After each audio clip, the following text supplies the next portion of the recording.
ఇది 4th time CM అయిన తర్వాత విధిగా కలెక్టర్స్ కాన్ఫరెన్స్లు పెట్టి ఏం చేయాలనేది ఒక డైరెక్షన్ ఇవ్వడం గాని కలెక్టివ్ రెస్పాన్సిబిలిటీ గుర్తు చేస్తూ ముందుకెళ్లాం. ఇప్పుడే మిత్రులు మాట్లాడారు. ఈరోజు మనం కాన్ఫరెన్స్ ఒక చరిత్ర తిరగ రాయబోతుంది. అదే సమయంలో మనందరం ఒకటి గుర్తుపెట్టుకోవాల్సిన అవసరం ఉంది. 5 ఏళ్లకు మునుపు ఒక కాన్ఫరెన్స్ పెట్టారు. కొంతమందికి ఉండే ఆఫీసర్లకి, సీనియర్ ఆఫీసర్లకి అందరికీ జ్ఞాపకం ఉంటుంది. అదే ప్రజావేదికలో కలెక్టర్స్ కాన్ఫరెన్స్ పెట్టి ఆనాటి ముఖ్యమంత్రి ఈ కాన్ఫరెన్స్ అవుతానే ఈ బిల్డింగ్ కూలగొడతామని అనౌన్స్ చేసి విధ్వంసానికి శ్రీకారం చుట్టాడు. అక్కడ నుంచి 5 ఏళ్లు అన్ని రంగాల్లో ఒక రంగం అని మిగల్లేదు. నేను 4వసారి ముఖ్యమంత్రి అయిన తర్వాత ఫస్ట్ టైం నేను ముఖ్యమంత్రి అయ్యాను. ఇబ్బందులున్నాయి, ఆర్థిక ఇబ్బందులున్నాయి. కానీ ఆఫీసర్లో మొరేల్ చాలా హైగా ఉంది. అప్పుడు ఆ రోజు జరిగింది కాస్తో కూస్తో ఇన్ఎఫిషియన్సీ, లేకపోతే కొంత కరప్షన్. ఇప్పుడు అట్లా కాకుండా విధ్వంసం, పనిచేసే ఆఫీసర్లందరినీ పక్కన పెట్టడం, ఆఫీసర్లు కూడా బ్లాక్ మెయిల్ చేయడం, ఒకటి కాదు అన్నీ కలిసి ఈరోజు ఈ స్టేజ్కి నేను ఎప్పుడూ చూడనంత ఒకటి బ్రాండ్ ఏపీ దెబ్బతినింది. ఆఫీసర్ల యొక్క మనోభావాల్ని దెబ్బతీశారు. ఢిల్లీకి పోతే ఒకప్పుడు Andhra bureaucracy one of the best bureaucracy, మీరు గుర్తుపెట్టుకోవాలి. ఇక్కడి నుంచి పోయిన ఐఏఎస్ ఆఫీసర్స్ సక్సెసివ్ 3-4 ఐటీ సెక్రటరీలు అయ్యారు కంటిన్యూగా. ఇక్కడ నుంచి పోయినటువంటి ఫైనాన్స్ సెక్రటరీస్ ఆర్బీఐ గవర్నర్లు అయ్యారు. ఇక్కడి నుంచి పోయిన వాళ్లు కేంద్రంలో కీలక బాధ్యతలు వహించారు. వరల్డ్ బ్యాంక్ వెళ్లారు. ఈరోజు మనం చూస్తా ఉంటే ఆంధ్ర ఆఫీసర్స్ అంటే ఢిల్లీలో కూడా అన్టచబుల్స్ కింద వీళ్ళేమి చేయలేరు అనే పరిస్థితికి వచ్చారు. ఎప్పుడు కూడా మనం గుర్తుపెట్టుకోవాల్సింది, నేను ఇంత మునిపే మీతో చెప్పాను, ఒక చిన్న తప్పు జరిగితే కరెక్ట్ చేయొచ్చు కానీ టోటల్ గా విధ్వంసానికి గురైనటువంటి రాష్ట్రాన్ని మళ్లీ పునర్నిర్మాణం చేయాలంటే ఎక్స్ట్రా ఎఫర్ట్స్ కూడా మనం అందరం పెట్టాల్సిన అవసరం ఉంది. నేను రాజకీయాల్లో 45 years ఉన్నాను, 4.5 decades ఉన్నా. గ్రామాల్లో కరెంట్ లేని రోజులు, రోడ్లు లేని రోజులు, అక్కడి నుంచి ఈరోజు చూస్తే కరెంటు ఊర్లోనే ఉత్పత్తి చేసుకునే రోజులు, కార్లు ఆటోమేటిక్ కార్లు వచ్చేసి డ్రైవర్లెస్ కార్లు వచ్చే పరిస్థితికి వచ్చింది. అంటే మన కళ్ల ముందరనే ఇప్పుడు మన వాళ్ళు మనం చేసిన ఇక్కడ ఇంకొక విషయం కూడా మీరు గుర్తుపెట్టుకోవాల్సిన అవసరం ఉంది. అన్నింటికంటే పబ్లిక్ పాలసీస్ అంటే చాలా పవర్ఫుల్. మనం తీసుకునే నిర్ణయాల ద్వారా రాష్ట్ర భవిష్యత్తుని, భావితరాల భవిష్యత్తుని మార్చే శక్తి పబ్లిక్ పాలసీస్కి ఉంటుంది. దానికి ఎగ్జాంపుల్ మీరు చూసినప్పుడు 1991 ఆర్థిక సంస్కరణలు రాకమునుపు ఇదే దేశం, ఇదే అడ్మినిస్ట్రేషన్, ఇదే ప్రజలు. కానీ బిఫోర్ మీరు చూస్తే భారతదేశం 2%, 3% గ్రోత్ రేట్.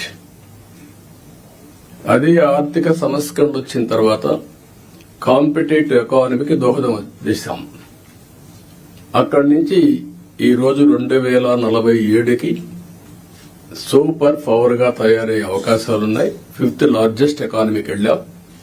బై 2029 3వ లార్జెస్ట్ ఎకానమీకి రీచ్ అవుతాం. నా లెక్క ప్రకారం అయితే గట్టిగా పనిచేస్తే అందరం డెడికేషన్తో పోతే 2047కి ప్రపంచంలో నెంబర్ 1 ఎకానమీగా ఉంటాం. లేకపోతే బై డిఫాల్ట్ 3rd లో ఉంటాం. కష్టపడితే కొద్దిగా 2ndకు వస్తాం.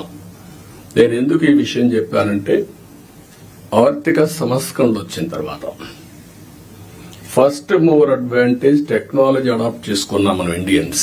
మనకు ఒక హిస్టారికల్ అడ్వాంటేజెస్ కూడా ఉన్నాయి, ఓసారి మిస్ అవుతా ఉంటాం. ఆ హిస్టారికల్ అడ్వాంటేజ్ మీరు అందరూ చూసినప్పుడు మనం మ్యాథమెటిక్స్ లో చాలా స్ట్రాంగ్, జీరో కూడా మనమే కనిపెట్టాం. బ్రిటిష్ వాళ్ళు ఇంగ్లీష్ మనకు వదిలిపెట్టి వెళ్లారు, కోహినూర్ డైమండ్ కూడా తీసుకెళ్లారు, కానీ ఇంగ్లీష్ మాత్రం తీసుకుపోలేకపోయారు. మన జీవన శైలిలో భాగం అయిపోయింది ఇంగ్లీష్ అనేది. ఈ రెండు డెడ్లీ కాంబినేషన్ ఇన్ఫర్మేషన్ టెక్నాలజీకి. దాన్ని అందిపుచ్చుకున్నాం రైట్ టైంలో. ఈరోజు హైదరాబాద్ నగరాన్ని మీరు నాలెడ్జ్ సిటీని మీరు చూస్తున్నారు. ఎప్పుడైతే ఇదే ఆఫీసర్లు ఇప్పుడు కొంతమంది ఇక్కడ కూడా ఉన్నారు, 1995లో ప్రారంభించాం. 9 ఏళ్లలో బెస్ట్ ఎకో సిస్టమ్ క్రియేట్ చేశాం. తర్వాత వచ్చిన పాలకులు ఎవరు కూడా విధ్వంసం చేయలేదు కాబట్టి ఇప్పటికి కూడా దాని ఫలితాలు ప్రజలు ఎంజాయ్ చేసే పరిస్థితికి వచ్చారు. అదే సమయంలో మూడోది మీరు గుర్తుపెట్టుకోవాల్సింది, యంగ్స్టర్స్ అనేది డెమోగ్రఫిక్ అడ్వాంటేజ్ ఇండియాకు వచ్చింది. ప్రపంచంలో ఉండే అన్ని దేశాల్లో డెమోగ్రఫిక్ డిసడ్వాంటేజ్, ఏజింగ్ ప్రాబ్లం వచ్చింది. దీంతో ఆంటర్ప్రెన్యూర్స్ గా తయారయ్యారు. ఈ రోజు ప్రౌడ్ గా నేను చెప్పగలుగుతున్నాను, ప్రపంచం మొత్తం హైయెస్ట్ పర్ క్యాపిటా ఇన్కమ్ సంపాదించే వాళ్ళు ఇండియన్స్, అందులో 33% తెలుగు వాళ్ళు.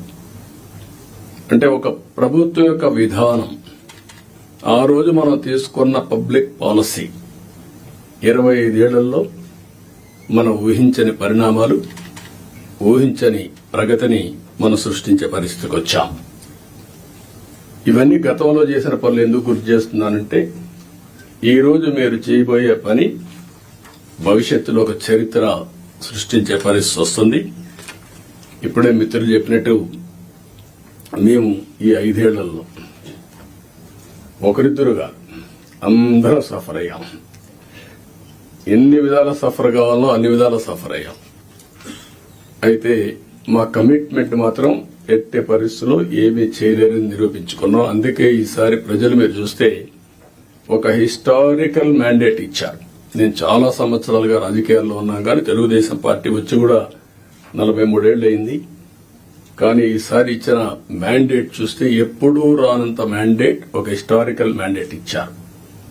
అదే సమయంలో యాస్పిరేషన్స్ కూడా విపరీతంగా ఉన్నాయి. మీరు ఈ విషయం ఆల్ ఆఫీసర్స్ ఈ కలెక్టర్ కాన్ఫరెన్స్ లో మనం గుర్తుపెట్టుకోవాల్సిన అవసరం ఉంది. మేము ఆ రోజు ఒకే మాట చెప్పాం, నేను గాని పవన్ కళ్యాణ్ గారు గాని, మమ్మల్ని నమ్మండి, ప్రజలు గెలవాలి. ప్రజలు గెలవాలంటే ఎన్డీఏ మాకు ఓట్లేయాలి. ఈ రాష్ట్రాన్ని పునర్నిర్మాణం చేస్తామని మేము హామీ ఇచ్చాం. పూర్వ వైభవం తీసుకొస్తామని హామీ ఇచ్చాం. ప్రజలు గెలిచారు, మమ్మల్ని గెలిపించారు. కానీ ఈరోజు పునర్నిర్మాణం చేయాలంటే గడిచిన 40 రోజులుగా, అంటే 50 రోజులు అయిపోయింది, ఇంకో 10 రోజుల్లో 60 రోజులు అవుతుంది. కానీ చాలా సమస్యలున్నాయి. ఈ కలెక్టర్స్ కాన్ఫరెన్స్ రాష్ట్ర పునర్నిర్మాణానికి అంకితమైన భావంతో పోవడానికి ఒక దశ దిశ నిర్దేశించే సమావేశంగా ఉంటుంది. ఒక హిస్టారికల్ కాన్ఫరెన్స్ గా ఉంటుంది. ఈ విషయం మీరందరూ గుర్తుపెట్టుకోవాల్సిన అవసరం ఉంది. డ్యామేజ్ అయిన బ్రాండ్ ని రివైవ్ చేసుకోవాలి. అదే సమయంలో మళ్లీ ఆంధ్ర అడ్మినిస్ట్రేషన్ అంటే one of the best administration గా మనం నిరూపించుకోవాల్సిన అవసరం ఉంది. ప్రజావేదిక ఉంటే అక్కడ పెట్టేవాళ్ళం. ఈరోజు బయట పెట్టడం ఇష్టం లేక ఆ రోజు కాన్ఫరెన్స్ హాల్ కట్టుకున్నాం. ఇక్కడ ఇది కూడా ఆ రోజు కట్టిన కాన్ఫరెన్స్ హాలే, మళ్ళా ఇక్కడ పెట్టుకునే పరిస్థితికి వచ్చాం. 5 ఏళ్లు ఒక్క కలెక్టర్స్ కాన్ఫరెన్స్ పెట్టలేదు అంటే అడ్మినిస్ట్రేషన్ ఏ దిశగా నడిచిందో మనం గుర్తుపెట్టుకోవాల్సిన అవసరం ఉంది. ఇది ఒక ఆనవాయితీ. ఒక బెస్ట్ ప్రాక్టీస్ ఉన్నప్పుడు ఎవరు అధికారంలో ఉన్నా ప్రజలకు మంచి జరగాలంటే అలాంటి బెస్ట్ ప్రాక్టీసెస్ కూడా కాపాడుకుంటూ ముందుకు పోవాల్సిన అవసరం ఉంది. రాబోయే 3 నెలలకు ఒక్కసారి మనం కలెక్టర్స్ కాన్ఫరెన్స్ పెట్టుకున్నాం.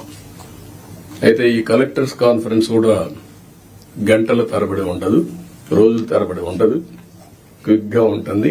నేను కూడా టైం చూసుకుంటున్నా. నాకు ఇచ్చిన 30 నిమిషాలు నేను కూడా పూర్తి చేయాల్సిన అవసరం ఉంది. ఈ మధ్య మీరందరూ చూస్తూ ఉంటారు, నేను మీటింగ్కి వచ్చినప్పుడు అర్ధ గంట 45 నిమిషాలు 1 అవర్, మాక్సిమం పెద్ద మీటింగ్ ఉంటే 1.5 అవర్.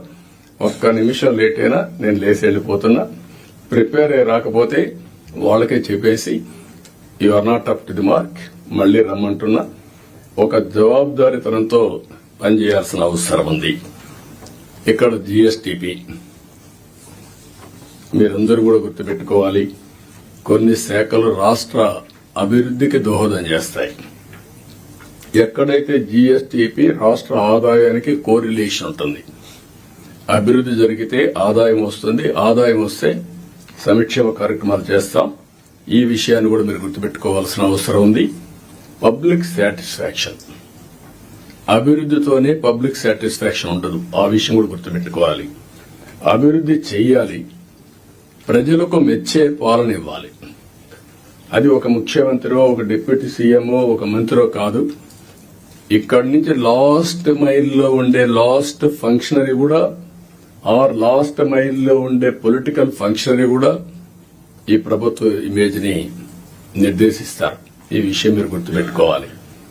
అలాంటి అందరినీ కూడా ఒక ప్రాపర్ డైరెక్షన్ గాని, ఒకవేళ అవసరమైతే దారి తప్పినప్పుడు కంట్రోల్ చేయడం గాని చాలా అవసరం. అందుకని మీ అందరినీ, అది కూడా నేను రాబోయే రోజుల్లో మనందరి బాధ్యత యాజ్ ఎ లీడర్, నా రెస్పాన్సిబిలిటీ అందరి పర్ఫార్మెన్స్ అనలైజ్ చేసుకుని రైట్ మ్యాన్ రైట్ పొజిషన్ లో పెట్టి తద్వారా మెరుగైన పాలన ప్రజలకు అందించడం ఒక చీఫ్ మినిస్టర్ గా, ఒక డిప్యూటీ చీఫ్ మినిస్టర్ గా మా బాధ్యత. దానికి మేము కట్టుబడి ఉంటాం. దాన్ని కూడా ఎప్పటికెప్పుడు అనలైజ్ చేసుకుంటాం. నాతో సహా నా పర్ఫార్మెన్స్ అనలైజ్ చేసుకోవడం. అందుకే ఏమాత్రం బేషజా లేకుండా పవన్ కళ్యాణ్ గారు ఒక మాట అన్నారు, నేను ఇంకా నేర్చుకుంటానని. నేర్చుకోవడం అనేది అనునిత్యం చేయాల్సిన పని. Learning and delearning is a continuous process in life. మీరు నేర్చుకుంటే ముందుకెళ్తారు, నేర్చుకోకపోతే అక్కడి నుంచే డిట్రియేషన్ స్టార్ట్ అవుతుంది. ఈ విషయం కూడా మీరు గుర్తుపెట్టుకోవాల్సిన అవసరం ఉంది. ఇక్కడ కలెక్టర్స్ జనరల్ గా ఐఏఎస్ కావడం ఒక కళ. ఐఏఎస్ అయిన తర్వాత కలెక్టర్ గా పనిచేయడం అనేది మీ క్యారియర్ లో ఒక పెద్ద డ్రీమ్. ఇది మాక్సిమం 40-35 సంవత్సరాల మీ లైఫ్ లో ఒక 3 ఏళ్లు, నేనైతే 5-6 ఏళ్లు కూడా పెట్టేవాడిని బాగా పనిచేస్తే. ఎందుకంటే I want to give that stability to administration. ఇప్పుడు కూడా అది ఉంటుంది, గుర్తుపెట్టుకోండి. మీరు పని చేయకపోతే మాత్రం గ్యారంటీ లేదు. Don't mistake me. As long as you are delivering, I want to encourage stability in administration. అదే సమయంలో ఈ 3 సంవత్సరాల నుంచి 5-6 సంవత్సరాల్లో మీరు చేసే పని, మీరు కలెక్టర్స్ గా ఉన్నప్పుడు మీ జీవితంలో మీకు ఎప్పుడూ గుర్తుండే ఒక బెస్ట్ డేస్. ఈ విషయం ఆల్ కలెక్టర్స్ గుర్తుపెట్టుకోవాలి. మిగిలిన అందరికీ అన్ని పనులు చేయడానికి కొన్ని ఇబ్బందులు ఉంటాయి, కానీ ఏ పని వచ్చినా మానవతా దృష్టితో మీరు ఆలోచించి పరిష్కారం చేసే అవకాశం, పరిష్కారం చేపించే అవకాశం జిల్లా అడ్మినిస్ట్రేషన్ లో కలెక్టర్స్ ఉంటుంది. ఆ విషయం మీరు గుర్తుపెట్టుకోవాల్సిందిగా మిమ్మల్ని కోరుతున్నా. మీరు అనుకుంటే ఒక మార్క్ క్రియేట్ చేసుకోవచ్చు మీకోసం. అలాంటి collector, one of the best collector. ఇటీవల మేము ఎప్పుడు ఇలాంటి కలెక్టర్ని చూడలేదు అని ఒక మార్క్ క్రియేట్ చేసుకునే పరిస్థితి వస్తుంది. దానికి మీరందరూ కూడా ఈ రోజు నుంచి ఆ సంకల్పం చేయడమే కాకుండా దాన్ని సాధించడం కోసం పనిచేయాల్సిందిగా నేను మిమ్మల్ని కోరుతున్నా. రెండోది, నేను ముందే చెప్పాను, 2014 ఆ రోజు బైఫర్కేషన్ లో కొన్ని ఇబ్బందులు వచ్చాయి. కానీ ఆ బైఫర్కేషన్ నుంచి కంటే కూడా 2019-24 అడ్మినిస్ట్రేషన్ వల్ల చాలా నష్టపోయాం. ఈ రోజు మనం ఒకసారి చూస్తే 10 లక్షల కోట్ల రూపాయలు అప్పు 7 వైట్ పేపర్స్ పబ్లిసైజ్ చేశాం. ఎక్కడ చూసినా ఒక అడ్మినిస్ట్రేషన్ అంటే, ఒక పరిపాలన అంటే సమస్యల్ని పరిష్కారం చేసి ప్రజలకు మెరుగైనటువంటి జీవన ప్రమాణాలు ఇవ్వాల్సిన అవసరం ఉంది. కానీ మొన్నే మీరు చూశారు ఎంత దారుణం అంటే, ఎక్కడికి పోయినా నేను పార్టీ ఆఫీస్కి వెళ్తే 3 గంటలు నాన్ స్టాపబుల్ పిటిషన్లు తీసుకుంటే ఒక 4,000 నుంచి 5,000 పిటిషన్లు వచ్చాయి. 5,000 పిటిషన్లో సగం పిటిషన్లు ల్యాండ్ రిలేటెడ్ ఇష్యూస్ వచ్చాయి. అంటే భూ సమస్యలే 50%. ఎవరు తప్పిది?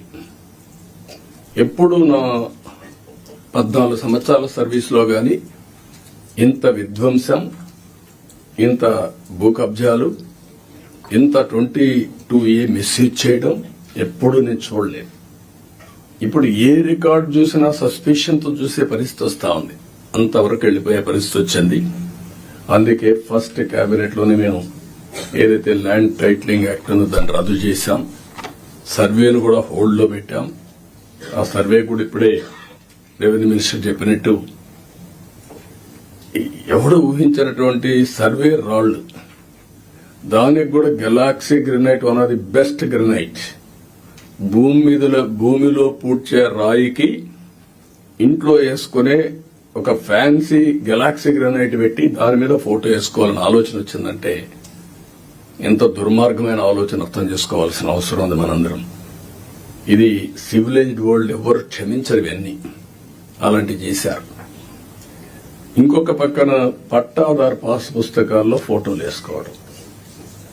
ఇట్ ఈస్ ఏ గవర్నమెంట్, ఇది అథారిటీ. పట్టా ఇచ్చేది నేనెవలా, ముఖ్యమంత్రిగా ఈరోజు ఉంటాను. కానీ తరతరాలుగా తల్లి వాళ్ళ యొక్క పేరెంట్స్ గాని పూర్వీకులు గాని సంపాదించిన కష్టార్జితం అలాంటి దాని మీద ఫోటోలు వేసుకోవడం ఇవన్నీ జరిగాయి. ఇవన్నీ కూడా నేను మిమ్మల్ని కోరేది ఒకటే కోరుతున్నాం, అవన్నిటికీ ఫుల్ స్టాప్ పెట్టాల్సిన అవసరం ఉంది. ఒక న్యూ ఓరియంటేషన్ తో మీరందరూ ముందుకు పోవాల్సిన అవసరం ఉంది. మళ్లీ సంపద సృష్టించడం, సంక్షేమాన్ని సిన్సియర్ గా అమలు చేయడం, ఇవన్నీ జరగాలంటే మళ్ళా వినూత్నంగా ఇప్పుడు డబ్బులు కూడా లేవు. నేను ఒకటే చెప్పాను, వినూత్నంగా ఆలోచించడం. నేను ఒరిజినల్గా మీకు జ్ఞాపకం చేస్తున్నా, ఒకప్పుడు రోడ్లకు డబ్బులుండేటివి కాదు. ఆ రోజు వినూత్నమైన ఆలోచనే BOT రిఫార్మ్స్ లో వచ్చినటువంటిది.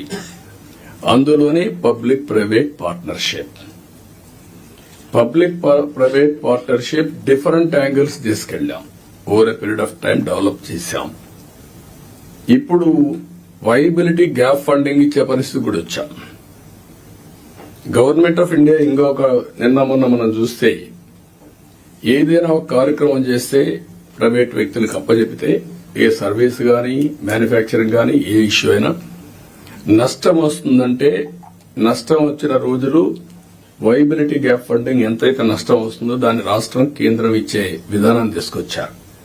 దీనివల్ల ఎఫిషియన్సీ పెరుగుతా ఉంది. కాబట్టి ఇలాంటి వినూత్నమైన ఆలోచనలు కలెక్టర్స్ కూడా చేయాల్సిన అవసరం ఉంది, డిపార్ట్మెంట్స్ కూడా చేయాల్సిన అవసరం ఉంది. ఇది మీరందరూ గుర్తుపెట్టుకొని ముందుకు పోవాలి. ఈరోజు మొన్నటి వరకు మీరు చూస్తే నెలకు 2,737 కోట్లు పింఛన్లు ఇస్తున్నాం. ఏడాదికి 33,000 కోట్లు ఇస్తున్నాం.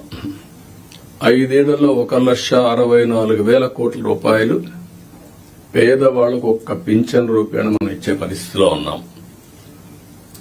నేను ఇక్కడ మిమ్మల్ని అందరినీ ఒకటే కోరుతున్నా, 2,50,000 కోట్ల రూపాయలు డీబీటీ ఇచ్చామని ఒక్క బటన్ నొక్కడం తప్ప ఎప్పుడు వాళ్లపై డైరెక్ట్ గా పరామర్శించింది లేదు. రెండోది, ఏ ఫంక్షన్ పెట్టినా మనుషులు తీసుకొచ్చి బలవంతంగా తీసుకొచ్చి పెద్ద పెద్ద మీటింగ్లు పెట్టి ఇబ్బందులు పెట్టిన సందర్భాలున్నాయి.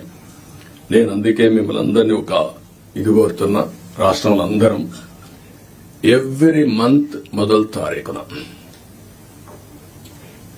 పేదల సేవలో అనే కార్యక్రమం కింద మనం అనుసంధానం కావాలి.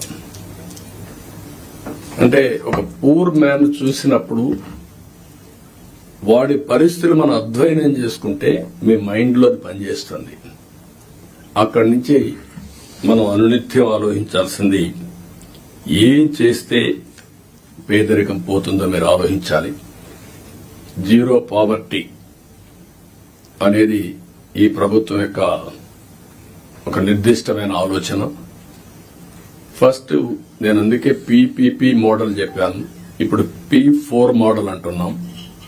P4 మోడల్ అనేది public private people's partnership. Top 10% డబ్బులు సంపాదించిన వాళ్ళు బాటమ్ 20% అడాప్ట్ చేసుకుని మెంటరింగ్ చేసి వాళ్ళ రిసోర్సెస్ ఖర్చు పెట్టి వాళ్ళ మేనేజ్మెంట్ బ్యాండ్విడ్త్ ఇచ్చి తద్వారా వీళ్ళ పైకి తీసుకురావాలి. ఇక్కడ మీరు కలెక్టర్స్ అందరూ ఉన్నారు, ఐఏఎస్ ఆఫీసర్స్ ఉన్నారు, పాలిటీషియన్స్ ఉన్నాం. మేమందరం కూడా చిన్నగానే పుట్టాం, గ్రామాల్లో మామూలు వ్యక్తుల కుటుంబాల్లోనే పుట్టాం. మాకు ఒక అవకాశం వచ్చింది, దాన్ని ఉపయోగించుకున్నాం. మనందరం సమాజంలో మనకు ఒక ప్రత్యేకత సాధించుకున్నాం. కానీ మనతో పుట్టినవాడు ఇంకా ఆ ఊర్లోనే కనీసం 100 రూపాయలు 200 రూపాయలు పర్ డే సంపాదించలేని పరిస్థితిలో ఉన్నారు. కానీ ఈ టెక్నాలజీ ఏజ్ లో ఇది పెద్ద కష్టం కాదు. అందుకే ఫస్ట్ స్టెప్ జీరో పావర్టీ.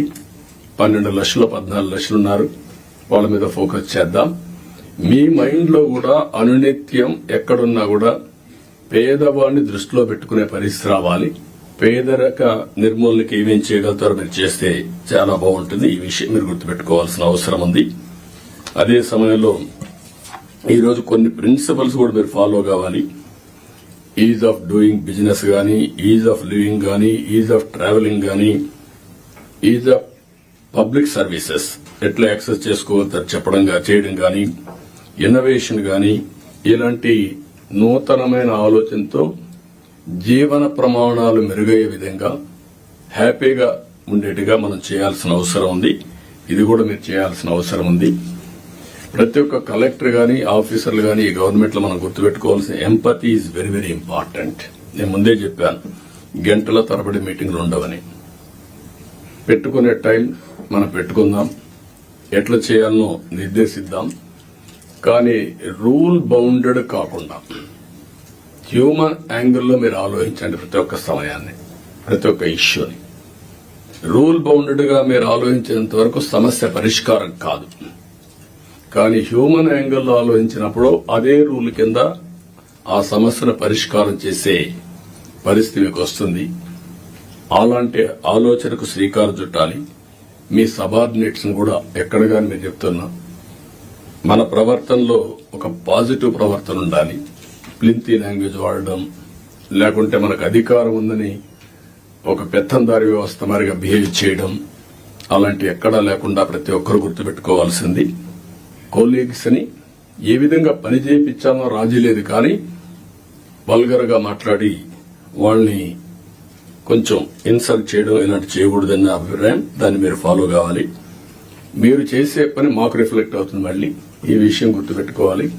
మీరు ఒక వ్యక్తి అయితే మీకు అన్వయిస్తారు. వ్యవస్థలో ఒక భాగం అయినప్పుడు హెడ్ ఆఫ్ ది ఆర్గనైజేషన్ ఎవరైతే ఉంటారో వాళ్ళకు కూడా వస్తుంది.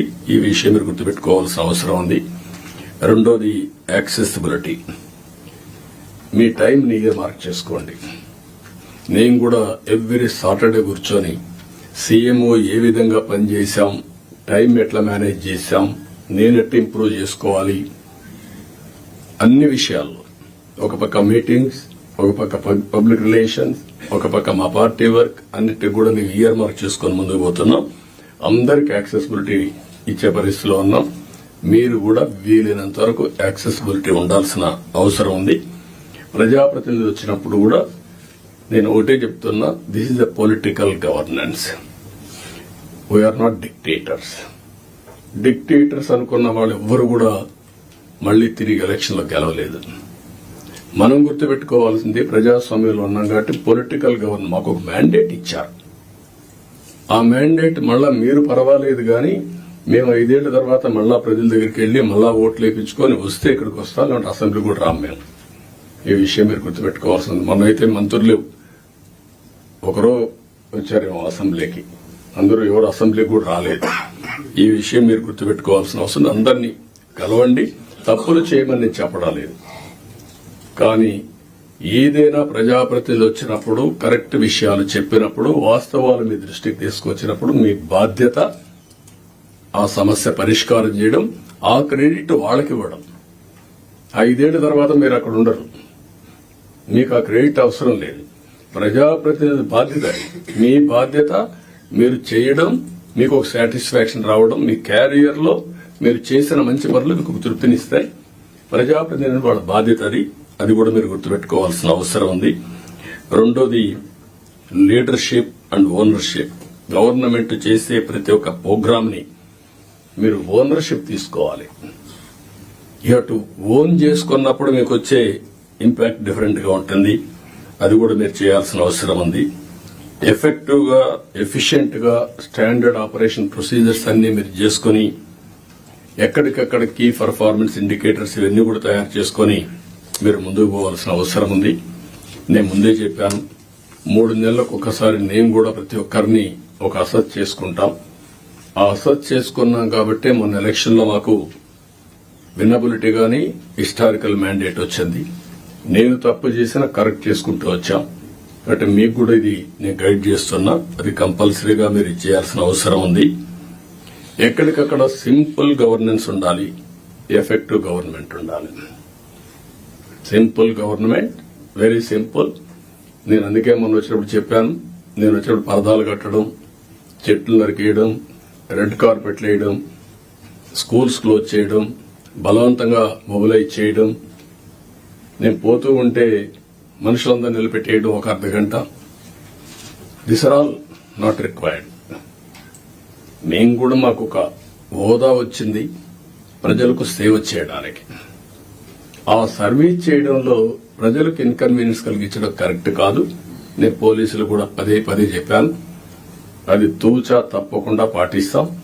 మీరు కూడా పోయినప్పుడు కలెక్టర్ పోతా ఉంటే ఇప్పుడు కొత్తగా ఎమ్మెల్యేలు కూడా సైరన్ పెట్టారు. వాళ్ళు కూడా సైరన్ వేసుకుని వెళ్ళిపోయే పరిస్థితికి వచ్చారు. అంటే ఇవన్నీ కూడా ప్రజల్లో మనకు తెలియకుండా మన మీద ప్రజా వ్యతిరేకత బిల్డప్ అయ్యే పరిస్థితి తెచ్చుకుంటున్నాం. నేను అందరినీ కంట్రోల్ చేస్తున్నా. అడ్మినిస్ట్రేషన్ టోటల్ గా ఒక సర్వీస్ మూడ్ లో పోవాలి తప్ప ఒక అధికారాన్ని చలాయించే మూడ్ లో పోవడం మాత్రం కరెక్ట్ కాదని మీ అందరూ కోరుతున్నా. ఇంకొక పక్క టెక్నాలజీ బాగా వచ్చింది. పోలీసులు కూడా అదే సాయంత్రం చెప్పబోతున్నాను. విజిబుల్ పోలీసింగ్ ఉండాలి, ఇన్విజిబుల్ పోలీస్ ఉండాలి. వీళ్ళు ఎక్కువ కనపడతారు, ఎఫెక్టివ్నెస్ తక్కువ ఉంటుంది. ఇది ఎప్పటి నుంచో నేను చెప్తున్నా. దానికి కూడా మనం శ్రీకారం చుట్టాలి. మీకు కూడా అన్ని కూడా మీరు గుర్తుపెట్టుకోవాలి. చాలా సిస్టమ్స్ వచ్చేసాయి. నేను ఆ రోజు పెట్టినటువంటి 15,000 కెమెరాలు పెట్టా రాష్ట్రంలో. ఒకడు తప్పు చేస్తే ఇంకొకటి తప్పించుకోవడానికి వీలు లేకుండా మొత్తం ఒక 10 మినిట్స్ లో పట్టుకునే పరిస్థితి తీసుకొచ్చాం. కానీ అవన్నీ ఎక్కడికి పోయినా నాకే తెలియదు. నిన్న వేరే వాళ్ళు చెప్తా అంటే ఆలోచిస్తున్నా. ఇప్పుడు నేను కూడా ఇవన్నీ సెర్చ్ చేస్తున్నా. ఒకప్పుడు ఈ గవర్నెన్స్ అన్ని పోయినాయి. తర్వాత ఈ విషయాలే కాకుండా మీరందరూ గుర్తుపెట్టుకోవాల్సింది physical and virtual model is a reality today. మీరు మారుమూల గ్రామంలో కూర్చొని బెస్ట్ కంపెనీ క్రియేట్ చేసి గ్లోబల్ గా తీసుకుపోయే రోజులు వచ్చేసాయి. మీకు కావాల్సింది నాలెడ్జ్ కావాలి, అదే సమయంలో మీరు అది చేయగలిగే రిప్లికేషన్ చేసే నాయకత్వం కావాలి, టెక్నాలజీ కావాలి. ఇవి ఉంటే ఏమైనా చేసే పరిస్థితి వస్తుంది. కాబట్టి నేను మిమ్మల్ని అందరినీ కోరుతున్నా వర్చువల్ గవర్నెన్స్.